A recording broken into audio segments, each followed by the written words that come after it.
Welcome welcome welcome. 23 जनवरी सुबह 8 बजे the Hindu editorial में आप सभी का स्वागत है। द हिंदू एडिटोरियल के बारे में क्या कहा जाए, इतना ज्यादा इस वीडियो ने, इस सेशन ने स्टूडेंट्स का मदद किया है। मैं आपके सामने एक वीडियो डालूंगी अपने टेलीग्राम पे या फिर यूट्यूब पे। आपको पता है एक स्टूडेंट के मेंस में सिर्फ, क्या बताऊं मुझे इतनी खुशी हुई, वो बच्चा मतलब इतना खुश था मेरे से बात करते हुए। रुको मैं मैसेज, पूरा एग्जैक्ट मैसेज ही पढ़ लेती हूं आपके सामने। तो hello ma'am, I am happy to tell you I have got 130 marks in mathematics in mains out of 135। Your the Hindu sessions were boon for me. समझ रहे हो आप लोग इसका वैल्यू? समझ रहे हो? नहीं समझ रहे हो तो समझ लो। डेली हो जाना, बस ये याद रखना, इस वीडियो को डेली देखना है, एक भी सेशन नहीं छोड़ना है, क्योंकि आपकी जो माइंड की कैपेसिटी है वो इंक्रीज कर जाती है। ठीक है, तो डेली वीडियो को देखना है, एक भी सेशन नहीं छोड़ना है। मेरा टेलीग्राम ज्वाइन नहीं किया है तो कर लीजिए, क्योंकि बाकी सारी चीजें मैं आपको जो शेयर करती हूँ, किसी वीडियो के बारे में बताती हूँ तो कहाँ करूंगी? टेलीग्राम पे ही तो करूंगी। चलिए जी, वोकैबुलरी शुरू कर लेते हैं फटाफट। इनॉग्रल, इनॉग्रल का मतलब होता है कि उद्घाटन करना, शुरुआत किसी चीज की। ठीक है, शुरुआत के लिए सबसे पहले तो वो वर्ड लिखो। ये जो मेथड होती है ना, जो मैं शब्द लिखते चली जाती हूँ, ये दिमाग को बहुत स्पीड में ग्रो कर ले जाता है। ठीक है, तो आप भी लिखा करो। शुरुआत के लिए हमने कौन कौन से वर्ड लिखे हैं? स्टार्ट लिखा है, कमेंस वर्ड है, स्टार्ट है, कमेंस है, एम्बार्क है। ठीक है, ये सारे वर्ड्स हैं। फिर किक स्टार्ट है, kick start,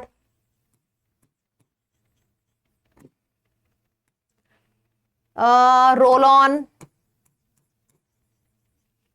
initial, opening, beginning.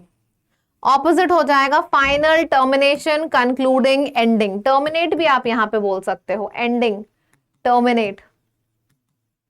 Next word है फ्लरिश्ड। फ्लरिश वर्ड का मतलब होता है फूलो फलो, आशीर्वाद मिलता है ना, फूलो फलो। फ्लरिश करने का मतलब वही होता है, फूलो फलो। सो फ्लरिश हो गया फलना फूलना। थ्राइव, वी थ्राइव मतलब हम एक साथ फलते फूलते हैं, एक साथ मेहनत करते हैं, प्रॉस्पर करते हैं, ब्लूम करते हैं, मतलब एक साथ ग्रोथ होती है हमारी। हम लोग जब साथ में मेहनत करते हैं, साथ में ग्रोथ लेते हैं। ग्रोथ से रिलेटेड बहुत ढेर सारे वर्ड्स होते हैं। ग्रोथ है, फिर आपका वो डेवलपमेंट है। जो भी शब्द याद आया करे लिख दिया करो। ग्रोथ, डेवलपमेंट, राइज, ब्लूम, बर्जियोनिंग, तो बर्जियोनिंग आप लिख सकते हो। ठीक है, इन सब का मतलब होता है ऊपर की डायरेक्शन में ग्रोथ होती जा रही है। ऑपोजिट है नीचे की डायरेक्शन। नीचे का डायरेक्शन मतलब होता है डिक्लाइन। नीचे का डायरेक्शन का मतलब होता है डीके। डिक्लाइन हो गया, डीके हो गया, डिटोरिएट हो गया, डिमिनिश हो गया, फेल्ड हो गया, विदर्ड हो गया, ये सारा हो गया ऑपोजिट। इस तरीके से पूरा बोर्ड भरा करो। नेक्स्ट है अक्लेम। अक्लेम और प्रेज हमेशा ऐसे लिखा जाता है, प्रेज, फिर आ जाएगा laud, then applaud, laud, applaud, acclaim. ठीक है, कमेंडेशन, तो ये हो जाएगा कमेंडेशन, प्रेज। समझ रहे हो, इतने ढेर सारे वर्ड्स हैं सिर्फ तारीफ के। यूलॉजी, इन सब का मतलब होता है तारीफ करना। ऑपोजिट हो जाएगा क्रिटिसाइज करना, बी लिटिल, फील कराना, किसी को नीचा दिखाना। कास्टिगेट हो गया, कास्टिगेट हो गया। फिर हो जाएगा आपका सेंसर हो गया, किसी को नीचा दिखाना, कंडेम करना, डिसअप्रूवल, क्रिटिसाइज करना, ये सब हो गया नीचा दिखाना। ठीक है, सारे वर्ड्स लिखते चले जाया करो मेरे साथ आप सभी लोग। स्टोक का मतलब होता है stirring up, encouraging somebody, come on you can do it, किसी के अंदर फ्यूल भर देना, किसी को इग्नाइट कर देना। तो इग्नाइट हो गया, इंसाइट हो गया, इग्नाइट है, इंसाइट है, किंडल करना, आग लगा देना यार। किंडल वर्ड याद रखना, कैंडल से, कैंडल आग लगाती है ना, तो किंडल करना, Kindle, candle, fuel, ignite, insight, एकदम आग लगा देना। ऑपोजिट हो जाएगा, एक तरफ एकदम इग्नाइट हो रहा है, दूसरे तरफ क्वेंच, सप्रेस कर देना, आग खत्म कर देना, आग बुझा देना, बुझा देने को एक्सटिंग्विश करना बोलते हैं। इसी वजह से फायर एक्सटिंग्विशर्स वर्ड यहीं से आया है, फायर को एक्सटिंग्विश कर देना। कंड्यूसिव का मतलब होता है किसी के सपोर्ट में, किसी के फेवर में। तो सपोर्ट हो गया, फेवर हो गया, बेनिफिशियल हो गया। ऑपोजिट, फेवर का ऑपोजिट अनफेवरेबल हो गया, सपोर्टिव का ऑपोजिट ऑब्स्ट्रक्टिव हो गया। सपोर्ट देना मतलब किसी की आप मदद कर रहे हो, किसी के रास्ते में बाधाएं पैदा करना यानी कि ऑब्स्ट्रक्टिव हो गया, किसी के रास्ते में ऑब्स्टिकल्स पैदा करना, डेट्रीमेंटल, हार्मफुल, तो ये इसका ऑपोजिट हो जाएगा। एंडिएवो वर्ड का मतलब होता है, ये एक बहुत प्यारा वर्ड है, एफर्ट वर्ड का रिप्लेस। ठीक है, अगर आप किसी चीज एफर्ट कर रहे हो, कुछ प्रयास कर रहे हो, तो उसका ये ऑपोजिट है, एफर्ट का ऑपोजिट है। ये आपका एफर्ट है, you are attempting to do something, you are trying to do something, तो ये इसका ऑपोजिट है। ठीक है, कोशिश करना, बेसिकली कोशिश करना। कोशिश करने का मतलब होता है एफर्ट करना, एंडेवर करना, अटेम्प्ट करना, ट्राई करना, you want to do something. Opposite हो जाएगा खाली बैठे हो, लेजी, लेथार्जिक। लेजी लिख सकते हो, लेथार्जिक लिख सकते हो आप, और क्या लिख सकते हो, लेजी, लेथार्जिक। फिर हो जाएगा लेसिट्यूड, लेसिट्यूड, लेकाडाइसिकल, लेकाडाइसिकल हो गया, लैंग्विड हो गया, लैसिट्यूड, लैंग्विड, लेकाडाइसिकल, लेजी, लेथार्जी, इनएक्टिव, इनएक्टिव हो गया, इनर्ट हो गया। जैसे इनर्ट गैसेस होती है, आइडल गैसेस, इनर्ट गैसेस, जिसमें मूवमेंट नहीं होता है, तो इनर्ट, आइडल, इनएक्टिव, निग्लेक्ट, ये सब हो गया। ठीक है, इन सब का मतलब होता है नो मूवमेंट। फिर है कंसोलिडेशन। कंसोलिडेशन वर्ड के अंदर सॉलिड आ गया। सॉलिड का मतलब होता है किसी चीज को आप मजबूती देने की बात कर रहे हो, सॉलिडिफाई कर रहे हो, तो किसी चीज को स्ट्रेंथन करना, सॉलिडिफाई करना। फिर यूनिटी, देखो यूनिटी से बना है यूनिफिकेशन। फिर आ जाएगा रीएनफोर्समेंट, देखो किसी चीज को सॉलिड कर देना। सो कंसोलिडेशन इज किसी चीज को सॉलिड कर देना, स्ट्रेंथन करना किसी चीज को। यूनिफिकेशन, रीएनफोर्समेंट, किसी चीज पे रीएनफोर्समेंट करना। फिर आप मतलब समझ रहे हो, दोबारा से फोर्स डालना, सॉलिड करना। फिर एक वर्ड आ जाता है फोर्टिफाई। फोर्टिफाई, जैसे फोर्ट होता है, फोर्ट किला होता है मजबूत, तो फोर्टिफाई वर्ड किला, मजबूती से ही आया है, फोर्टिफाइड। ऑपोजिट हो जाएगा चीजें वीक हो गई हैं, तो वीक पड़ जाना। सेपरेशन, अलग अलग हो जाना। फिर हो जाता है डिविजन, सेग्रीगेशन, सेग्रीगेशन। ठीक है, डिविजन, सेपरेशन, वीकनिंग, सेग्रीगेशन, तो ये सारा हो जाएगा अलग अलग। कंसोलिडेटेड, सॉलिड, सॉलिड मतलब मजबूती। मजबूती कब आती है, जब सब लोग साथ में होते हैं, है ना। जैसे फोर्टिफाई, फोर्ट वर्ड का मतलब क्या होता है, किला, किला भी बहुत मजबूत होता है, तो मजबूती देने को फोर्टिफाई करना भी बोलते हैं। Consolidation, fortify, strengthening, unit, unity से बना यूनिफिकेशन। ऑपोजिट हो जाएगा वीकनिंग, सेपरेशन, डिविजन, ये सब ऑपोजिट हो जाएगा। कर्ब करने का मतलब होता है किसी के ऊपर रिस्ट्रिक्शन लगाना, रिस्ट्रिक्शन लगाना, कंट्रोल लगाना, लिमिटेशन लगाना। अब चाहे रिस्ट्रिक्शन बोलो चाहे रिस्ट्रेन बोलो, one and the same thing. किसी के ऊपर रिस्ट्रिक्शन लगाना, किसी के ऊपर रिस्ट्रेन लगाना, लिमिटेशन लगाना, ये हो गया। अच्छा, ऑपोजिट क्या हो जाएगा, फ्रीडम देना। किसी को आपने कुछ करने की परमिशन दे दी है, फ्रीडम दे देना, अलाउ कर देना कि जाओ भाई तुम ये कर सकते हो, अलाउ कर देना। लिबर्टी, लिबर्टी के बाद आ जाएगा एक और वर्ड है इमेंसिपेशन। ये जो सारे वर्ड्स मैं लिखती हूं, ये आप भी लिखते हो मेरे साथ। किसी को फ्रीडम दे देना, अलाउ कर देना, लिबर्टी दे देना, इमेंसिपेशन। तो फ्रीडम, इमेंसिपेशन, लिबर्टी, ये सारा मतलब हो जाएगा छूट देना। ऊपर क्या था, रिस्ट्रिक्शन, लिमिटेशन, बाउंड्री, रिस्ट्रेन, मतलब किसी के बाधाएं लगा रहे हो आप। ठीक, चलिए फिर आ जाता है राइज अप। राइज अप का मतलब तो standing up against authority. The citizens rose up against the corrupt government. Citizens rose up against the corrupt government. Rising above का मतलब होता है ओवरकमिंग अ चैलेंज और a difficult situation. She rose above her struggles and achieved great success.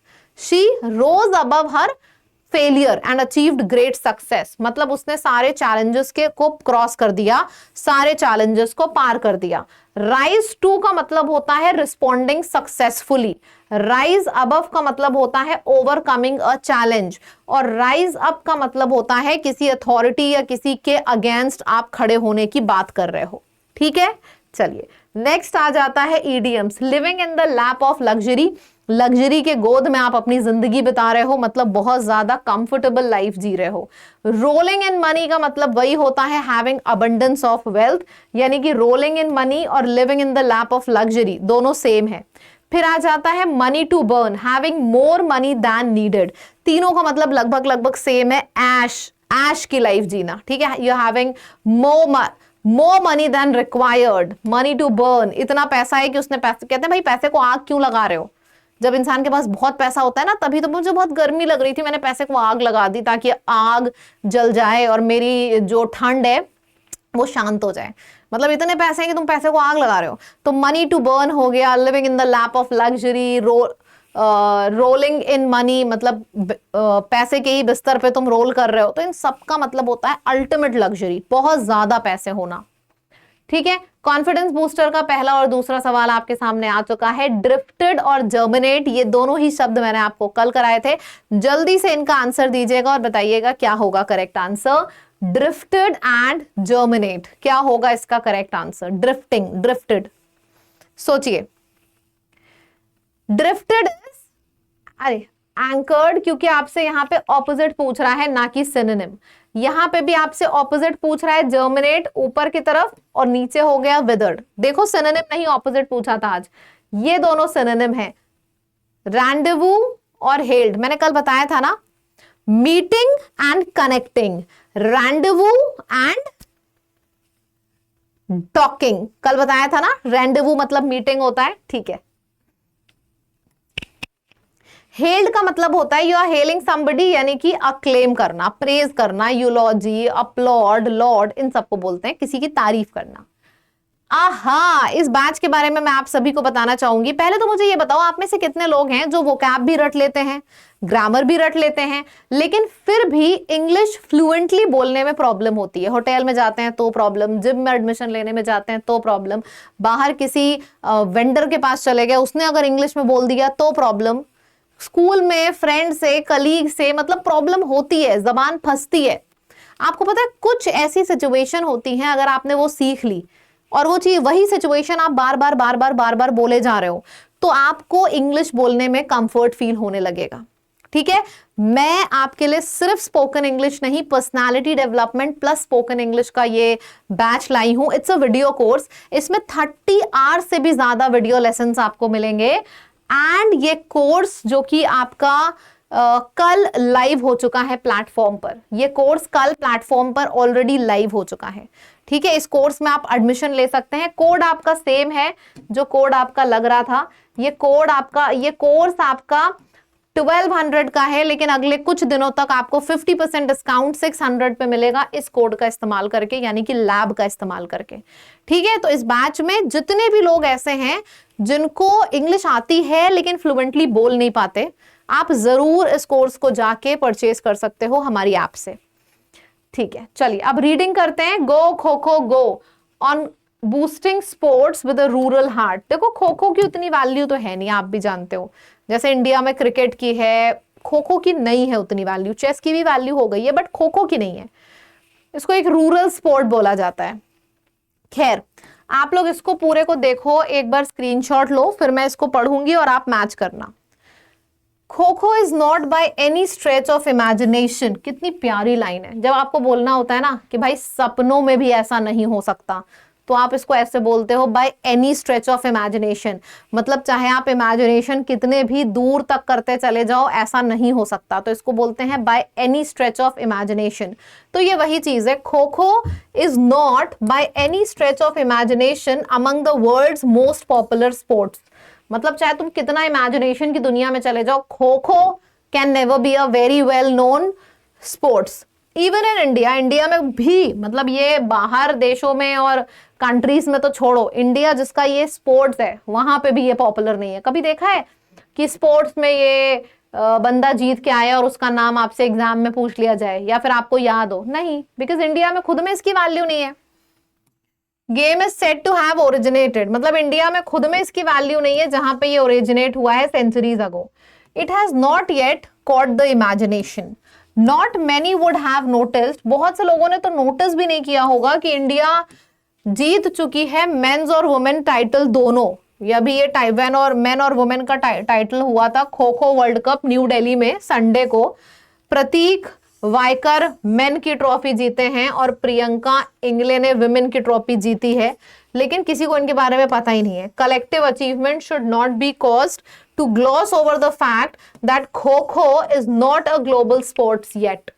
India में खुद ही, मतलब आपको पता, अगर मैं आपसे पूछूं खो खो में मेंस चैंपियनशिप किसने जीती है, वुमेन, नहीं, आपको खुद को नहीं पता, आप इंडियन हो ना, तो बाहर वालों से क्या एक्सपेक्ट कर सकते हो। वही चीज यहाँ बोली जा रही है कि ये लोग, न्यू दिल्ली में मैच हुआ, ये लोग जीत भी गए, बट किसी को कुछ पता ही नहीं है कौन जीत रहा है, and people are hardly bothered also.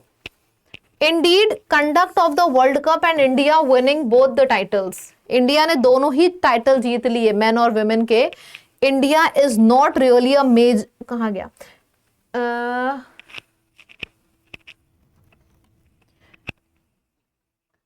World cup and India winning both the titles could offer to boost this particular game.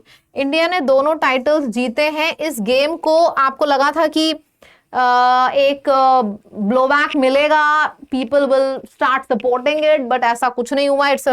ये सिर्फ अभी भी रूरल हार्ट, यानी कि इंडिया के देहात में जिंदा है, आप ऐसे बोल सकते हो। Since India is not really a major power, India अभी तक बहुत बड़ी वैल्यू इंडिया की नहीं है इंटरनेशनल स्पोर्ट्स में। Any world title is a welcome addition, मतलब इंडिया की वर्ल्ड टाइटल अगर देखा जाए तो इंडिया को ज्यादा टाइटल स्पोर्ट्स में नहीं मिलते।